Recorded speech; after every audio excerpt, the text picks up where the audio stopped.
Anti,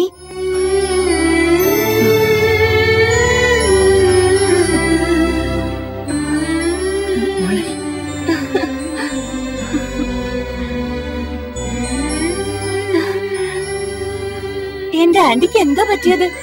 ഞാനൊന്നും അറിഞ്ഞില്ലല്ലോ. ഒരു ഫോണെങ്കിലും ചെയ്തെന്നെ ഒന്ന് അറിയിക്കായിരുന്നില്ലേ?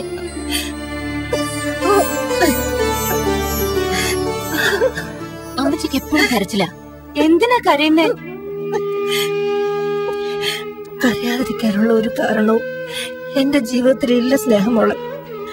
ഞാൻ ഈ ലോകത്ത് ജീവിച്ചിരിക്കുന്നത് പോലും കരയാനും സങ്കടപ്പെടാനും വേണ്ടി മാത്രമാണ്. ഇങ്ങനെയൊന്നും പറയല്ലേ ആന്റി. ഈ മുഖത്ത് എപ്പോഴും സന്തോഷമായിരുന്നല്ലോ ഉണ്ടായിരുന്നത്. ഇപ്പൊ എന്താ ഇങ്ങനെ? ഒരുപാട് സന്തോഷിച്ച പിന്നെ എപ്പോഴും ദുഃഖം മാത്രമേ ഉണ്ടാവുള്ളൂ.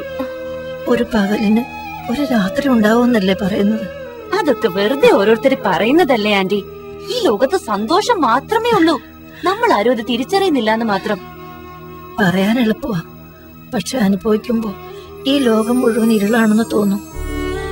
എങ്ങോട്ട് തിരിഞ്ഞാലും അവിടെ എല്ലാം കൂരിരുട്ട്. പ്രതീക്ഷയുടെ ഇത്തിരി വെളിച്ചമെങ്കിലും എവിടെയെങ്കിലും കാണണ്ടേ?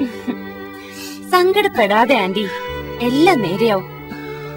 ജീവിതത്തില് കോൺഫിഡൻസ് ഉണ്ടാവുക എന്നുള്ളതാ ഏറ്റവും പ്രധാനപ്പെട്ട കാര്യമെന്ന് എന്നോട് പറഞ്ഞിട്ടുള്ള ആന്റി തന്നെയാണോ ഇപ്പൊ ഇങ്ങനെയൊക്കെ പറയണേ? എന്തു പ്രശ്നവും നേരിടാനുള്ള തന്റെ ഇടം ആന്റിക്ക് ഉണ്ടാവുന്നല്ലേ ഞാൻ കരുതിയേ.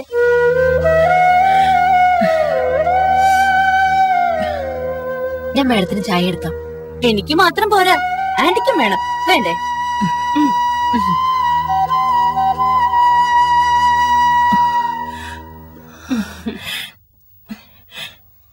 ഇനി എനിക്ക് മോള് മാത്രം ഏക പ്രതീക്ഷ.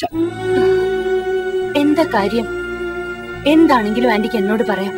എന്ത് കാര്യത്തിനും നമുക്ക് പരിഹാരം ഉണ്ടാക്കാന്നേ. പരിഹാരം ഉണ്ടാക്കാൻ കഴിയുന്ന കാര്യമാണോന്ന് എനിക്കറിയില്ല.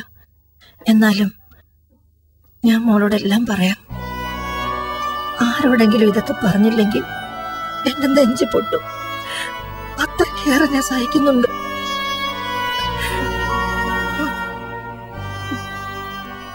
താരെ മോക്ക് അറിയാലോ, താരയുടെ ജീവൻ പോലും ഇപ്പൊ അപകടത്തിലാണ്.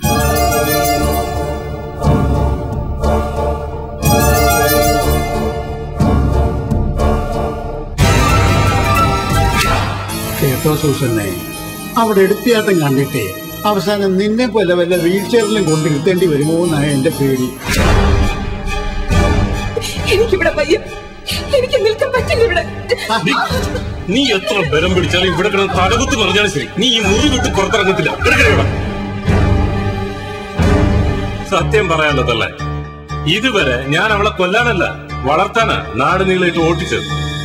പക്ഷെ ഇപ്പൊ ഈ ചെയ്തതിന് അവളെ എന്റെ കൈ കിട്ടുകയാണെങ്കിൽ ഇനി അവളുടെ ശവമായിരിക്കും ഇവിടെ കൊണ്ടുവരുന്നത്. മകളുടെ ശവസംസ്കാര ചടങ്ങിൽ കൂടി പങ്കെടുക്കാനുള്ള യോഗം ഉണ്ടോ തള്ള നിങ്ങൾക്ക്?